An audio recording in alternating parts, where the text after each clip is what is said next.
আসসালামু আলাইকুম। জসিম আর্টজের চ্যানেলে আপনাদের সবাইকে স্বাগতম।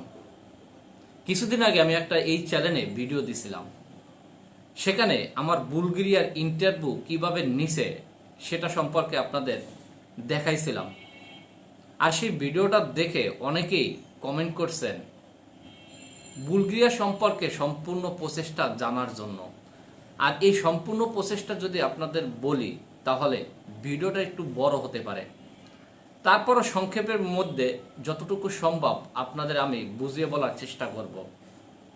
আর সেক্ষেত্রে যদি ভিডিওটা একটু বড় হয়ে যায়, আশা করি আপনারা সম্পূর্ণ ভিডিওটা দেখবেন, তাহলে বুলগেরিয়া সম্পর্কে একটা মোটামুটি ধারণা পেয়ে যাবেন। আমি আর আমার এক বড় ভাই দুজনে মিলে সিদ্ধান্ত নিই দেশের বাহিরে যাওয়ার। তো দুজনেরই মনের ইচ্ছা ছিল ইউরোপের যে কোনো একটা সেনজেন দেশে যাব। ছোটোখাটো হোক তা তো কোনো সমস্যা নাই, যে জায়গায় সহজে যাওয়া যায় এরকম একটা দেশ খুঁজতেছিলাম দুজনে মিলে, যে কোন জায়গায় যাওয়া যায় সহজের ভিতরে, বা একটা সেনজেন হইলেই হয়েছে। আসলে ইউরোপে যাওয়া এতটা সহজ না, তারপরে এর ভিতরে যতটা সহজ যে দেশে যাওয়া যায় সেটাই আমরা দুজনে মিলে খুঁজতেছিলাম। সেক্ষেত্রে আমাদের দুজনের পরিচিত অপরিচিত মিলিয়ে প্রায় 30 থেকে 35টা এজেন্সি আমরা ঘোরাঘুরি করি। এত ঘোরাঘুরির পরে একটা এজেন্সির সাথে কথা বলে মনে হয়েছে তারা আমাদের কাজটা করতে পারবে, বা তাদের উপর আমাদের একটা বিশ্বাস আসছে। যেহেতু আমাদের পরিচিত কোনো ইউরোপের লোক থাকে না বা পরিচিত কোনো এজেন্সি নাই, সেক্ষেত্রে কাউকে না কাউকে তো বিশ্বাস করতেই হবে।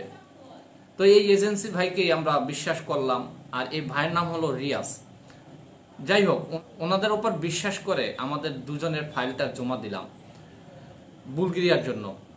তো ফাইল জমা দেওয়ার সময় আমাদের কন্ট্যাক্ট ছিল আমাদের 50,000 টাকা এখন দিতে হবে, দুজনের 1 লাখ। বাকিটা পুরা ভিসা হয়ে যাবে না, তারপর আমরা বাকি যে টাকা কন্ট্রাক্ট হয়েছে সেই টাকাটা দিয়ে দিব। তবে এর মাঝে ইন্ডিয়া যাওয়ার সময় আরো 50,000 টাকা দিতে হবে, যেটা ইন্ডিয়ার খরচ বাবদ। 50-50 দুজনের 1 লাখ টাকা দিতে হবে ইন্ডিয়ার খরচ বাবদ। তো আমরা তখন শুনছি যে আমাদের সাথে নাকি আরো 10 জন এই ফাইল জমা দিছে।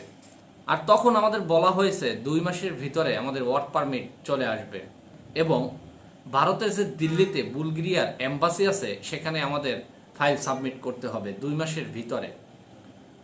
আর 3 মাসের ভিতরে আমাদের সম্পূর্ণ বুলগেরিয়ার ভিসা আমাদের কমপ্লিট হয়ে যাবে। তখন আমাদের এই কথা বলা হয়েছে এম্বাসি থেকে যে 3 মাসের ভিতর সম্পূর্ণ ভিসা প্রসেসিং কাজ শেষ করবে। আমরা ফাইল জমা দিই ডিসেম্বরের 12 তারিখ। ডিসেম্বর 12 তারিখ ফাইল জমা দেওয়ার পর 16 দিন পরে বুলগেরিয়া এবং রোমানিয়া এই 2 দেশ সেনজেন হয়ে যায়। আমরা ফাইল জমা দেওয়া পর্যন্ত কোনো সেনজেনের নামগন্ধই ছিল না। যাই হোক, রোমানিয়া এবং বুলগেরিয়া সেনজেন হয়ে যায়। তারপরে মোটামুটি 2 মাস হয়ে যায়, কোনো ওয়ার্ক পারমিটের খবর নাই। 3 মাস যায়, কোনো খবর নাই। তারপরে আমরা এজেন্সির কাছে যোগাযোগ করি, তখন তারা বলে সেনজেন হতে নাকি তাদের কাজটা একটু স্লো হচ্ছে। ডিসেম্বর থেকে এপ্রিল পর্যন্ত 5 মাস হয়ে যায়।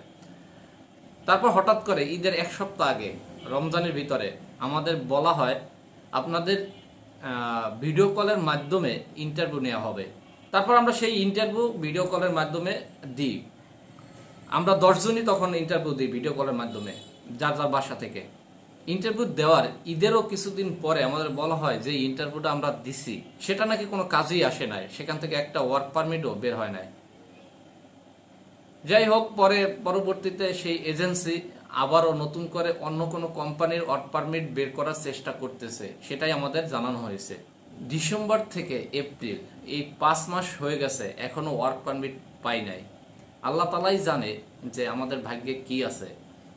তারপরও আশা ছাড়ি নাই, ইনশাল্লাহ যদি আল্লাহ তাআলা কপালে লিখে থাকে আমরা বুলগেরিয়া যাওয়া, যদি এটা আল্লাহ তাআলা লিখে থাকে ইনশাল্লাহ যাব।